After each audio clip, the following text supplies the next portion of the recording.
And we are back with part two of Shavuot 2020. And I'm going to begin with Ruth, chapter 1. Elimelech's family in Moab. It came to pass in the days when judges were governing, there was a famine in the land. A man went from the town of Bethlehem in Judah to dwell in the region of Moab with his wife and his two sons. The man's name was Elimelech, his wife's name was Naomi, and his two sons were named Mahlon and Chilion. They were Ephrathites from Bethlehem in Judah. They came to the region of Moab and remained there. Then Naomi's husband Elimelech died, so she was left with her two sons. They married Moabite women. One was named Orpah, and the second was named Ruth. And they dwelt there about 10 years. Then those two, Mahlon and Chilion, also died, so the woman was left without her children and her husband. Then she got up along with her daughters-in-law to return to the region of Moab, because in the region of Moab she had heard that Adonai had taken note of his people and given them food. So she left the place where she was along with her two daughters-in-law, and they started out on the road to return to the land of Judah. So Naomi said to her two daughters-in-law, "Go return each of you to your mother's house. May Adonai show you the same kindness that you have shown to the dead and to me. May Adonai grant that you find rest, each of you in the house of her own husband." Then she kissed them, and they wept loudly. "No," they said to her, "we will return with you to your people." Now Naomi said, "Go back, my daughters. Why should you go with me? Do I have more sons in my womb who could become your husbands? Go home, my daughters. I am too old to have a husband. Even if I were to say that there was hope for me and I could get married tonight and then bore sons, would you wait for them to grow up? Would you therefore hold off getting married? No, my daughters, it is more bitter for me than for you, for the hand of Adonai has gone out against me." Again they broke into loud weeping. Then Orpah kissed her mother-in-law goodbye, but Ruth clung to her. She said, "Look, your sister-in-law is going back to her people and her gods. Return along with your sister-in-law." Ruth's covenant with Naomi. Ruth replied, "Do not plead with me to abandon you, to turn back from following you. For where you go, I will go, and where you stay, I will stay. Your people will be my people, and your God my God. Where you die, I will die, and there I will be buried. May Adonai deal with me, and worse, if anything but death comes between me and you." So she made that covenant with Naomi. She was not going to leave Naomi. When she saw that Ruth was determined to go with her, she no longer spoke to Ruth about it. So the two of them went on until they arrived in Bethlehem. As soon as they arrived in Bethlehem, the whole city was excited because of them, and the women asked, Is this Naomi?" "Do not call me Naomi," she told them. "Call me Mara, since Shaddai has made my life bitter. I went away full, but Adonai has brought me back empty. Why should you call me Naomi, since Adonai has testified against me, and Shaddai has brought calamity on me?" So Naomi and her daughter-in-law Ruth, the Moabitess, returned from the region of Moab. They arrived in Bethlehem at the beginning of the barley harvest. Chapter 2. Gleaning in Boaz's Field. Now Naomi had a relative on her husband's side from Elimelech's family, a prominent man of substance whose name was Boaz. Ruth the Moabitess said to Naomi, "Please let me go out to the field and glean grain behind anyone in whose eyes I may find favor." Naomi said to her, "Go ahead, my daughter." So Ruth went out and gleaned in the field behind the reapers. She just so happened to be in the field of Boaz, who was from Elimelech's family. Soon after Boaz arrived from Bethlehem, he said to the harvesters, "Adonai be with you." They replied, "May Adonai bless you." Then Boaz asked the foreman of his harvesters, "Whose young woman is this?" "She is a Moabite woman who came back with Naomi from the region of Moab," the foreman replied. She asked, "Please allow me to glean and gather among the barley sheaves behind the harvesters." So she came and has been working in the field since morning until now, except for a little while in the shelter. Then Boaz said to Ruth, "Listen to me, my daughter. Do not go to glean in another field, or even pass on from here, but stay close to my female workers. Keep your eyes on the field that they are harvesting and follow after them. I strongly order the young men not to touch you. When you are thirsty, you can go to the jars and drink from the water the young men have drawn." Then she fell upon her face, bowing to the ground, and said to him, "Why have I found such favor in your eyes that you have noticed me, even though I am a foreigner?" Boaz replied and said to her, "All that you have done for your mother-in-law since your husband's death has been fully reported to me, how you left your father and mother and the land of your birth and came to a people you did not know before. May Adonai repay you for what you have done, and may you be fully rewarded by Adonai, God of Israel, under whose wings you have come to take refuge." She said, "May I continue to find favor in your eyes, my lord, for you have comforted me and spoken kindly to your maidservant, even though I am not one of your maidservants." At mealtime, Boaz said to her, "Come over here and eat some bread and dip your piece into the wine vinegar." So she sat beside the harvesters, and he held out to her roasted grain. She ate until she was full, and some was still left. When she got up to glean, Boaz gave orders to his workers, saying, "Let her glean, even among the sheaves. Do not humiliate her. Also, be sure to pull out some grain for her from the sheaves and leave them for her to pick up, and do not rebuke her." So she gleaned in the field until evening.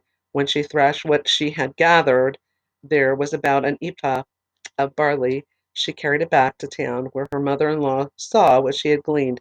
Ruth took some and gave her what was left over after eating her fill. Her mother-in-law asked her, "Where did you glean today? Where did you work? May the one who noticed you be blessed." She told her mother-in-law with whom she had worked, and she said, "The name of the man for whom I worked is Boaz." So Naomi said to her daughter-in-law, "May he be blessed by Adonai, who has not stopped his kindness to the living or to the dead." Then Naomi said to her, "This man is closely related to us, one of our kinsmen redeemers." Then Ruth the Moabitess said, "He even said to me, 'Stay close to my workers until they have finished the entire harvest.'" Naomi answered her daughter-in-law, Ruth, "It is good, my daughter-in-law, that you go out with his female workers, so that you will not be harmed in another field." So she stayed close to Boaz's female workers, gleaning until both the barley harvest and the wheat harvest were completed. Meanwhile, she lived with her mother-in-law. And that is the end of chapter 2. Chapter 3 is Naomi the matchmaker. Naomi, her mother-in-law, said to her, "My daughter, should I not be seeking a resting place for you, so it may go well for you? Now is Boaz, with whose female workers you have been, not our relative? Look, he will be winnowing barley tonight at the threshing floor, so bathe and perfume yourself, put on your cloak, and go down to the threshing floor, but do not make yourself known to the man until he has finished eating and drinking. Let it be that when he lies down, and you know the place where he lies down, go uncover his feet and lie down there. He will tell you what to do." Ruth answered her, "I will do everything you say." So she went down to the threshing floor and did everything her mother-in-law had said. After Boaz ate, drank, and was in a good mood, he went to lie down at the far side of the grain pile. So she came to the grain pile quietly, uncovered his feet, and lay down. Now, in the middle of the night, the man was startled and pulled back, and to his surprise, a woman was lying at his feet. "Who are you?" he asked. "I am Ruth, your handmaid," she answered. "Spread the corner of your garment over your handmaid, for you are Goel." The kinsman redeemer is what she's saying. "May you be blessed by Adonai, my daughter," he replied. "You have made the latter act of loyalty greater than the first by not running after the young man, whether rich or poor. Now, my daughter, do not be afraid. Everything you purpose, I will do for you, for everyone in town knows that you are a woman of valor. Although it is true that I am Goel, there is one who is closer Goel than me. Stay here tonight, and in the morning, if he will be your Goel, good, let him do so. But if he is not willing to be your Goel, then I will be your Goel myself, as sure as Adonai lives." Lie down until morning. So she lay at his feet until morning, but got up before one person could be distinguished from another. So it was still dark outside, in other words. For he said, "Do not let it be known that the woman came to the threshing floor." Then he said, "Bring the cloak you are wearing and hold it out." She held it out, and he poured 6 measures of barley into it and put it on her. Then he returned to town. When Ruth came back to her mother-in-law, Naomi asked, "How did it go, my daughter?" So Ruth told her all that the man had done for her. She said, "He gave me 6 measures of barley, for he said you shouldn't go back to your mother-in-law empty-handed." "Wait, my daughter," Naomi said, "until you find out how the matter turns out, for he will not rest until he has settled the matter today." So this is like a custom, and actually there is a footnote here, Matthew 22:24, and on that, and actually I'm going to start at 23. The religious leaders were asking Yeshua. On that day, Sadducees, who say there is no resurrection, came to Yeshua and questioned him, saying, "Teacher, Moses said, if someone dies having no children, his brother, as next of kin, shall marry his widow and father children for his brother." Well, that is was a custom, actually, and it was actually demonstrated, as we read before, with Tamar, Judah's daughter-in-law. She was married to his firstborn, and he was struck down by God, because he did evil in God's sight, and his brother, the next brother, was supposed to actually father a child for her, and then what happens is that bloodline continues. Well, he didn't want to do that either, so he messed all that up, and God struck him down. And you know the story of that. Then there was a younger one, but Judah actually deceived Tamar, and then she ended up deceiving him and played the harlot, and he actually ends up fathering twins, which are the direct bloodline, actually, to also Yeshua. From that bloodline, came Yeshua as well. So this is continuing on further, in the story of Ruth, with this kinsman redeemer. And I will recap this and when we're done reading it. Who will redeem? And this is chapter 4. Meanwhile, Boaz had gone up to the gate and sat down there, and all of a sudden the Goel, about whom Boaz had spoken, passed by. "Come over," he called, "and sit down here, my friend." So he came over and sat down. Then Boaz took 10 of the town's elders and said, "Sit down here." So they sat down.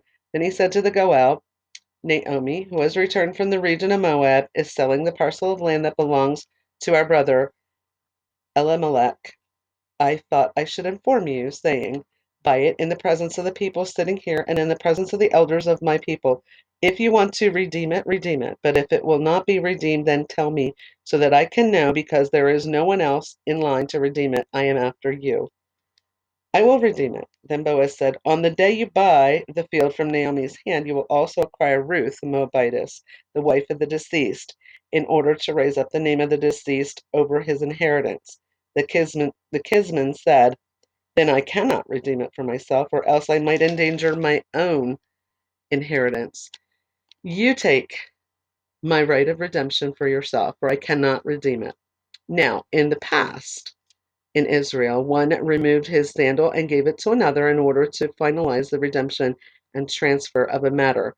This was a legal transaction in Israel. So the kinsman said to Boaz, "Buy it for yourself," then took off his shoe. Boaz announced to the elders and all the people, "You are witnesses today that I have bought from Naomi all that belonged to Elimelech and all that belonged to Chilion and Mahlon. Moreover, I have acquired Ruth the Moabitess, the widow of Mahlon, to be my wife in order to raise up the name of the deceased over the inheritance.